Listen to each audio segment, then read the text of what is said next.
Well, if you live here in Oklahoma, you have probably felt the effects of budget cuts in your town. That's because the budgets in most cities and towns are funded by sales tax revenue, which has plummeted in the last couple of years.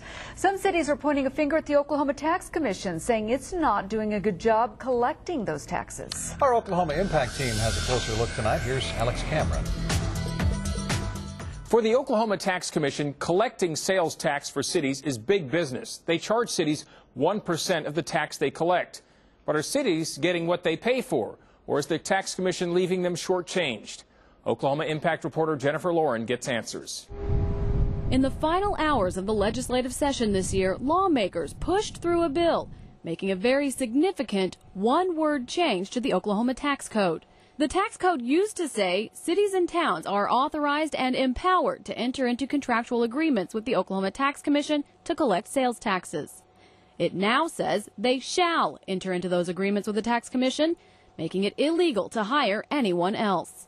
So they had to go in, sneak some legislation in at the last minute. Tulsa Mayor Dewey Bartlett cried foul, and city attorneys filed a lawsuit against the state, calling the last-minute legislation unconstitutional. Tulsa had just signed a contract with a private company, outsourcing the collection of city sales taxes and cutting the Oklahoma Tax Commission out of the picture. We're just not satisfied that they're collecting all of our money, and we need to go collect some of our money ourselves. Tulsa leaders estimate they're losing about $7 million a year in sales taxes because of the Tax Commission, and they're not the only ones with concerns about the agency. Is the Tax Commission doing a good enough job collecting sales taxes for municipalities? Well, in my opinion, I would say that they're not. The city of Muskoge's revenue was down almost 10% this year, taking a huge toll on their budget. So they decided to take matters into their own hands. Their city attorney's office is now prosecuting businesses when they're behind on their sales tax payments. We're not waiting around. We're trying to nip this in the bud before we have a number of other taxpayers that go that far delinquent. The city prosecuted the owner of Alice's Flowers and Gifts. He was 29 months behind in sales tax payments, but the Tax Commission allowed him to continue to do business as usual. I'll address it. I should have kept up with it. I just was just running behind, primarily. You were not contacted by the Oklahoma Tax Commission until you were charged in the city court system. No, that's correct, as far as I know. The Tax Commission disputes that claim. Their records show a field agent contacted Norfleet in June, but they don't say how or what the outcome was. Norfleet is on a payment plan now, which includes hundreds of dollars in fines.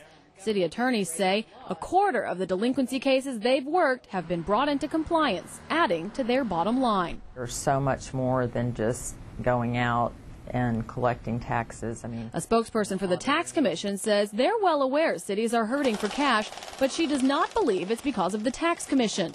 Really, the economy has been down nationwide. And when it's down, people are spending less money, and that's less sales tax. It is true, though, that the Tax Commission is operating now with about 150 fewer employees than just a few years ago. Ross admits that's taken a toll. I do think it hurts some. I don't think it's been the whole reason city sales tax collections have been down. And Ross says tax collections should soon go up. The legislature doled out an extra $3.2 million, which the agency is using to hire 35 more people, all of them to work in sales and use tax collections. Plus, they say new provisions approved by the legislature could help them pull in an additional $49 million in sales tax dollars per year. But it's like anything, if you need money, you start doing different things. Jennifer Lauren, the Oklahoma Impact Team. Oklahoma City's city manager says he's happy with the job the Tax Commission is doing. In fact, he believes it's dangerous for Tulsa to hire an outside firm, as it may jeopardize a deal currently in the works to collect an estimated $85 million a year in internet sales taxes. For Oklahoma Impact, I'm Alex Cameron.